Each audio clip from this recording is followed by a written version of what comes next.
Bonjour à tous et bon ben voilà, ça n'a pas été le succès qu'on espérait, mais on a quand même beaucoup appris et c'est en partie un succès puisqu'on est arrivé à parcourir la plus grande distance qu'on ait jamais parcourue en flyboarder. On a parcouru 20,2 km. Donc voilà, après la partie la plus complexe c'est vraiment le ravitaillement. Ça bougeait vraiment.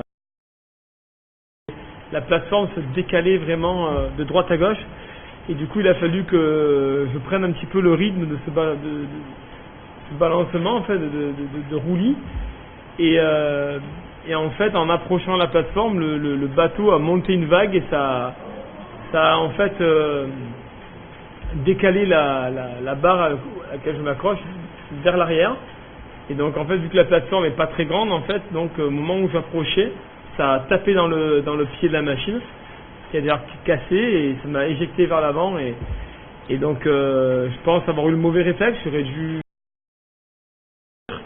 et j'ai essayé de me rattraper en fait à la barre et là en fait c'est parti en swing droite gauche avant arrière et donc encore un mauvais réflexe, j'ai pas relâché les gaz au bon moment et donc je suis tombé à l'eau.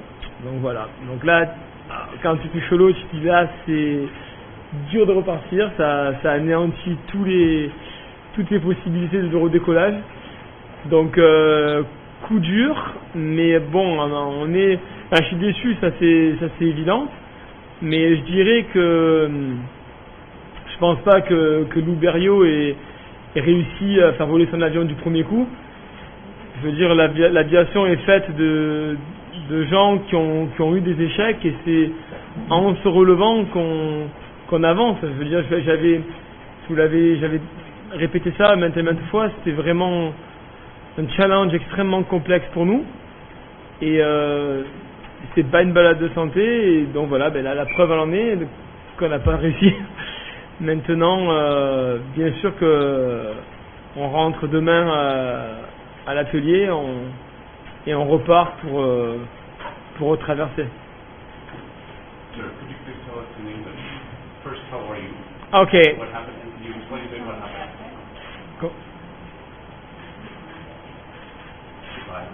Ok, comme vous voulez, on fait d'abord en français, on est en direct. We do it first in English because we are live. But I'm not getting this. Oh, okay. So just I will go fast. So so we fell.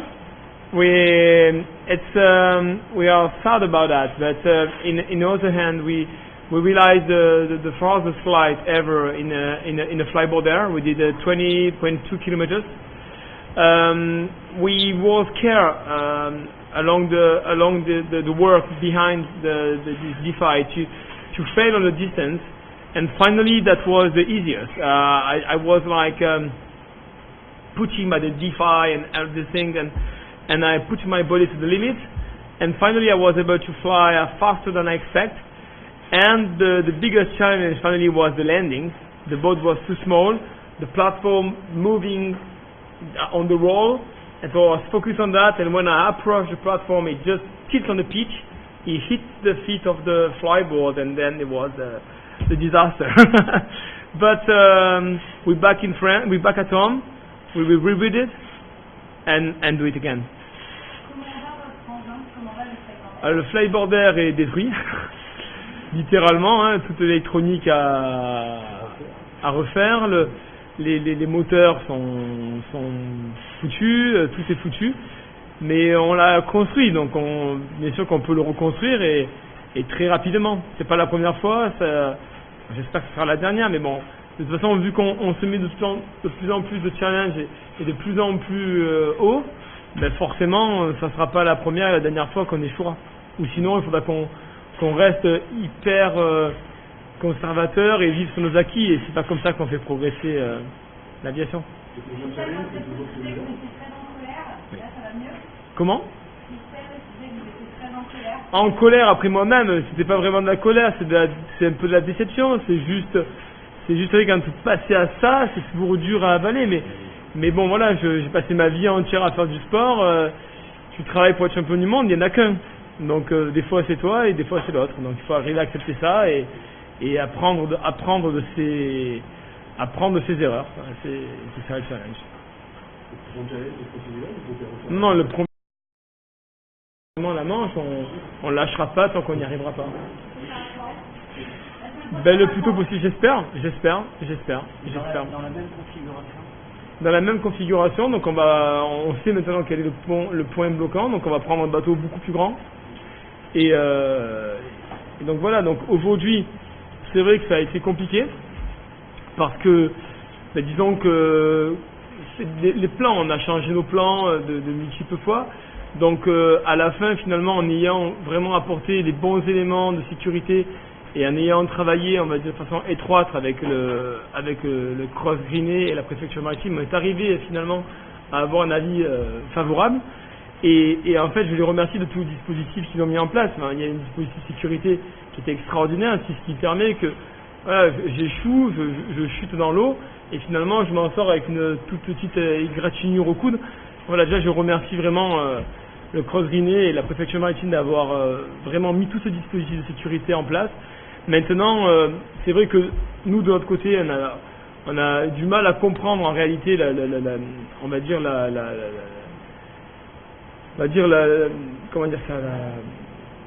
la fusion qu'il y avait finalement entre la version marine et aéronautique, puisque bon, nous, on est habitué maintenant à travailler avec la DGAT, qui font un travail extraordinaire pour nous, la DESAC, on est habitué à travailler avec eux, on avait un peu perdu de vue toute la partie maritime. Aujourd'hui, on prend conscience qu'il faut vraiment travailler plus près avec eux pour le prochain challenge. Ça évitera de changer de plan. Et en même temps, voilà, le coup du sort, le point bloquant, c'est la partie vraiment maritime, puisque c'est sur le bateau que j'échoue. Donc voilà, à nous de renforcer tout ça, de travailler plus étroitement avec eux et de réussir. Mais très bien. Donc le plus dur pour moi, ça va être justement de maintenir ce niveau jusqu'à la prochaine traversée, parce que c'est mieux que j'ai jamais été, quoi. J'ai un volant, c'était extraordinaire, j'avais pas de douleur, rien, je volais dans les airs, je me sentais vraiment bien, et c'est rageant, quoi, c'est rageant. Et génial, ouais, c'était juste fantastique. Je volais, j'avais aucun souci, l'air en fait en plein milieu de la mer. J'avais jamais volé à cette distance-là du bord. Il est beaucoup plus laminaire, c'est beaucoup plus calme, beaucoup plus fluide qu'à ras des côtes. Et du coup, je volais, c'est comme dans un rêve. Vraiment, c'est génial. How much time do you expect to take to rebuild the machine and reconstitute the mission? To rebuild it will take like just a day. And then we need like 1 or 2 days to reorganize the system, like find another boat, a bigger one, and then we have to do again and prove the safety again with all the French entities and Indian entities to prove that everything is in place in a good way, and go. It's a matter of weeks, months? Could be a matter of days. Pour reconstruire la machine, il nous faudra une bonne journée. Ensuite, il nous faut je pense en une journée ou deux, on est capable de réorganiser l'opération, c'est-à-dire trouver le bon bateau. C'est pas quelque chose d'extrêmement compliqué. C'est comme je vous disais, en fait, tout s'est déroulé, tout était comme du papier à musique jusqu'au moment où j'ai vu le bateau qui s'est agité de gauche à droite. En réalité, c'est comme je disais, c'est beaucoup de problèmes. La faute est 100% sur nous, hein. Je veux dire, il n'y a pas de n'importe comment que ça serait passé, ça n'aurait pas forcément changé l'issue du problème. Aujourd'hui, il y a d'énormes difficultés à atterrir sur un bateau. Tous les pilotes pourront vous le dire, c'est extrêmement difficile. Nous, on s'est basé sur du vécu, ce qu'on avait déjà fait à Miami il y a 1 an et demi, et la configuration du bateau n'est pas la même. Peut-être la façon dont le capitaine a piloté le bateau n'est pas la même. La mer non plus. Elle était beaucoup plus agitée dans tous les sens. C'est plus du clapot que de la houle. Donc tout ça a fait qu'on a raté. Aujourd'hui, on se reconcentre sur le gros problème, puisque finalement, il me restait même pas 16 km à faire pour arriver en Angleterre. Donc c'était la partie vol. Je dirais qu'on est vraiment pas mal maintenant. Donc il faut renforcer le refueling. Vous envisagez peut-être Ben, disons que là c'est vraiment une décision qu'on doit avoir en interne dans l'équipe. Moi je suis pas pour, parce qu'on repartirait de zéro. Donc là l'avantage qu'il y a, c'est qu'on peut tirer vraiment les leçons de nos erreurs, parce que c'est pas très loin non plus. Il y a eu vraiment le tilt vers l'arrière qui a touché la planche. C'est pas insurmontable, c'est vraiment un détail finalement. C'est un détail auquel on n'a pas pensé. C'est toujours pareil quand on échoue, puisque tout ce qui peut te faire potentiellement échouer, tu peux le renforcer. Moi j'imaginais pas un bateau de 10 mètres tilté violemment sur l'arrière. C'est juste une erreur. Donc si on repart sur le plan A, on va potentiellement recréer des problèmes auxquels on n'aurait pas imaginé. Donc là je pense qu'il faut vraiment mieux se focaliser sur le problème en question et le solutionner. La semaine prochaine, c'est une possibilité pour voir cette Comment?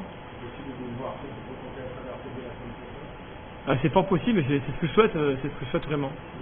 C'est l'objectif. Dès la semaine prochaine. De combien? Toujours du même endroit. Toujours du même endroit, et on va pas changer de plan, hein. On va rester sur le même plan. Comme je disais, il faut arriver à coordonner tout bien comme il faut, et juste apprendre de nos erreurs, et tout bien refaire un point derrière l'autre. Donc voilà, je pense qu'il vaut mieux aujourd'hui, dans les conditions dans lesquelles on se trouve, régler des problèmes plutôt que de changer de plan. Voilà. Such a unique thing that you're doing. Can you describe the sensation of flying over the ship? Oh, the sensation is, as I said, it's just amazing. The first 20 kilometers I was in a condition that I'd never been, far from the coast, so the wind was so regular. It was like, it was almost as when I flew inside, like no turbulence, nothing, so it was just like flying in the dream. So yes, it was an amazing sensation. At the beginning I even didn't see inland, so I was like alone above the sea. It's impossible to describe. Not scary. No, not scary at all. It was just like the dream. Au moment où vous avez chuté dans l'eau, vous avez eu peur, vous êtes passé à l'extrémité, vous avez été Non, sincèrement, franchement, j'ai pas du tout eu peur. Il n'y a pas eu un moment où j'ai eu peur pour ma vie. Même un moment quand j'étais dans l'eau, en fait, le casque m'empêchait un petit peu de respirer parce que l'eau, en fait, s'accumule dedans. Mais en fait, à tout moment, je peux larguer le système. Donc en réalité, même le pire, bon là pareil, on va apprendre de cette erreur-là. On modifie les casques pour qu'ils tiennent un peu sous la mâchoire pour pas qu'ils bougent en fait à 150, 160 km/h. Et du coup, l'eau quand elle rentre, elle s'évacue pas. Donc j'étais presque obligé de boire l'eau qui rentrait dans le casque pour pour pouvoir respirer derrière. Et j'arrivais pas à enlever la sangle. Donc là, on va monter la sangle sur un scratch. Donc ça sera. Mais sinon, à tout moment, je pouvais larguer le système pour flotter vraiment largement au-dessus de l'eau. Mais si je faisais ça, je pense que j'aurais vraiment eu du mal à repartir. Et donc j'ai fait le maximum, j'ai résisté tant que j'ai pu. Puis finalement j'ai retiré le casque et puis bon après là j'étais en position tout à fait sécu, donc j'attendais qu'on vienne me chercher. Au moment de l'approche du En fait j'ai vu un gros bateau à côté, mais c'était pas finalement notre bateau d'atterrissage, c'était un dispositif de sécurité qu'avait mis en place la préfecture avec le cross greené. Donc je l'ai vu ce bateau, puis finalement j'ai vu que c'était beaucoup plus gros que l'abeille, c'était beaucoup plus gros que votre bateau. Puis finalement j'ai regardé par mettre à côté. Et... Vous aviez revu le but à la fin? Ah non, du début non, pas du tout. Au moment d'atteindre le bateau ravitailleur. Vous voyez Angleterre ou pas? Ah, vous voyez, oui, c'était à côté, c'est ça que c'était rageant parce que c'était là, j'avais fait presque les 2 tiers en fait. Donc c'était l'Angleterre était là, c'est dur, hein. Rageant. Non, pas du tout. En fait, j'ai un dispositif de flottabilité. Et en fait, il me permet de flotter, mais légèrement au-dessus de la surface. Et en fait, j'ai la tête qui est pas du tout complètement hors de l'eau. Plus le casque qui n'est pas fabriqué pour ça, c'est un casque de moto, donc il est pas fait pour s'immerger dans l'eau. Donc l'eau s'accumulait dans la mentonnière. En plus, on le modifie, le casque, on crée un appui sur le menton. Et donc du coup, en fait, oui, j'avais du mal à respirer, je respirais par intermittence, et j'essayais de pouvoir enlever le casque pour pas larguer la machine. Donc en fait, on a un simple clic au niveau du ventre et des jambes, je largue tout le matériel. Mais si je fais ça, ben, c'est foutu. Donc voilà, j'essaie de résister un petit peu et tout s'est bien passé. Même mes amis m'ont sauvé aussi en même temps, et ils essaient de me soulever, enlever le casque. Donc voilà, c'est un bon travail d'équipe. Tout s'est bien passé, sauf que j'étais déjà dans l'eau. Donc. C'est souvent aussi pour l'état d'esprit, pour la famille, pour... Je pense que c'est même plus dur pour eux que pour moi, puisque moi j'ai le bon rôle en fait. Je suis toujours dans l'action. Eux ils sont dans l'action, puis après dans l'attente. Donc je pense que c'est plus dur pour eux que pour moi, mais oui en fait comme je disais, de toute façon c'est un travail d'équipe. Il y a une personne qui traverse, mais il y a 20 personnes qui bossent, enfin 20 personnes de mon équipe, plus tous les autres derrière, donc c'est vraiment c'est une aventure humaine avant tout. Donc supposer sur un bateau, c'est quelque chose que vous n'avez pas mis, c'était la famille, c'est quelque chose que vous avez répété? C'est quelque chose qu'on n'a pas répété, c'est quelque chose qu'on avait déjà fait dans le passé, mais finalement ce qu'on apprend aujourd'hui c'est que la taille, la hauteur de la plateforme ne sont pas forcément en fait répétables. Disons que le bateau s'il bouge plus par rapport à sa structure, par rapport à la forme de la coque, et puis encore les conditions climatiques aussi, la mer n'est pas la même, donc Alors par rapport au ravitaillement, parce qu'on met en cause le ravitaillement qui a été imposé par les autorités françaises sur le territoire anglais, demain sur la prochaine tentative, est-ce qu'on remet en cause ce ravitaillement? Est-ce qu'il a été une des causes par rapport aux inquiétudes de la distance, par rapport à la charge supplémentaire de carburant? Est-ce que demain il faut rediscuter avec les autorités pour satisfaire la première, je dirais, esquisse de la traversée où il y avait deux positions de ravitaillement? Non, pas du tout. Sincèrement, ça ne remet pas en cause. Et sincèrement, comme je dis, on est les seuls responsables de cet échec. Et disons que non, ça nous a juste poussé à être meilleurs.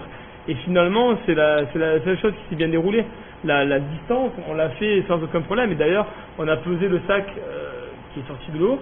Et il y avait encore 10,5 kg de carburant. Donc on était large à traverser. C'est pas du tout le point qui a été bloquant. Le point qui a été bloquant, mais c'est une mauvaise appréciation de notre part sur la difficulté d'atterrissage dans n'importe quelle condition. J'ai envie de dire qu'on a juste été finalement, je dirais même pas qu'on a été chanceux à Miami. C'est qu'à Miami c'était vraiment différent. On a décollé depuis la plateforme et on y a atterri dessus. Je veux dire, si j'avais été sur le bateau pour en décoller, je n'aurais carrément pas décollé, puisque je pense qu'il n'y avait même pas la capacité de rester debout dessus avec des baskets. Donc c'était d'autres conditions, et en réalité, c'est juste une mauvaise compréhension de l'environnement de notre part. En termes de vitesse, vous disiez, vous aviez sur une moyenne de 140 km/h, là vous étiez à combien et Là j'étais entre 175 et 165, j'ai volé beaucoup plus vite que ce que j'étais capable de voler avant. Donc c'est bien. Alors oui, il faut aussi rappeler que l'expulsion des gaz fait que la plateforme doit être en hauteur et que ça augmente encore plus par rapport au tangage, puisque on est surélevé par rapport au bateau. Donc ça bouge d'autant plus fort et à des degrés. Ça se décale. En fait, disons que ça ne fait pas que bouger, ça carrément ça se décale. On ne peut pas pointer les gaz, sinon on repart plus. C'est ça. En fait, la problématique, c'est qu'en plus de bouger en fait en latéral, carrément ça se décale. Carrément, en fait, quand je suis dans la plateforme, elle bougeait pas. Puis avec les paquets de mer, en fait, elle sautait, mais en fait la plateforme elle se décalait complètement à droite et complètement à gauche. Donc je suis vraiment focalisé sur ça et j'ai pas du tout vu qu'en fait elle bougeait également vers moi. Et quand j'ai approché, tac, elle a tapé dans mon pied, quoi. Donc voilà. Just explain in English when you leave the water, how in fact you're rescuing, and also the challenges of not getting the water, in your mouth, but also preserving the machine. Yeah, so when I fall in the water, the problem was the life jacket is enough to make me float with the machine on my feet. The problem is the helmet is not built in this way, and we, because it's not something that we expect every day, we didn't experience that before, but we have to build a system that we can quickly release, because the water goes in. And then the only way to be able to breathe was to drink the water in my helmet to be able to to breathe again. But I did that to try to save the machine because the first option, if I was in danger 1 second, if I feel really in danger, was to release the system. I can do that in every situation in few seconds. But if I did that, the machine was in the middle of the sea. So I try at maximum I can, and at the last minute I was able to remove the strap, and I removed the helmet, and then I was easy, and I waiting for the rescue. The machine preserved. The machine is damaged. The oil electronic is damaged. Certainly the bearing of the jet engine. Maybe we can get some crack in the turbine or the compressor wheel. We have to check. But it's the base is safe. You can rebuild it in a day. Yeah, in the day. Yeah. Est-ce que d'ici la semaine prochaine, vous allez faire des essais d'accotage? Disons que on va déjà tout faire pour avoir un bateau le plus grand possible et se positionner le plus bas possible. Et il faudrait qu'on puisse faire des essais vers chez nous sur un système un peu plus même petit pour s'entraîner. Après, je dirais que oui, il va falloir. On n'a pas encore le plan exact pour vraiment focaliser notre attention sur ça, mais c'est ce qu'il faut qu'on fasse exactement. Écoutez, je ne faut pas non plus abuser des moyens de l'État. Déjà, ils étaient là pour nous sauver la vie, ce qui était déjà très bien. Maintenant, non, maintenant c'est pas, je ne me permettrai même pas de le demander. Si maintenant c'est le cas, c'est génial, mais non, c'est à nous de mettre le dispositif en place pour réussir notre challenge. Merci beaucoup. Vous avez d'autres questions? One last question. Yes.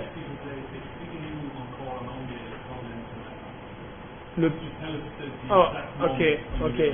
So this morning everything was just perfect. Everything was smooth. I was in the air flying over 170 kilometers per hour. So the timing was perfect. The condition was perfect. But I fell on the landing.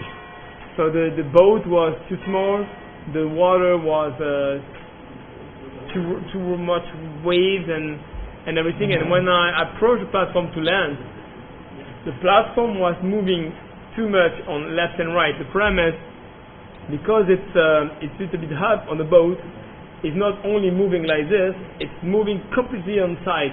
So I was focused on that, and when I approached the platform, I didn't realize that, because you can see clearly when you're on the front of the platform that it's moving this way, but it's extremely hard to see that it's moving like half a meter this way. Your eyes can't see that, So I was focused on this movement. I completely didn't see that the platform moving this way, and when I approached the platform, the handlebar moved back this way and break the two front feet of the flyboard there, and that make me lose the balance on the front. I think that now with reflection, the right reaction could be to just put the gas and go backwards. And I certainly get bad reflex. I just grab the bar, and then I start swinging every direction, and it was too late.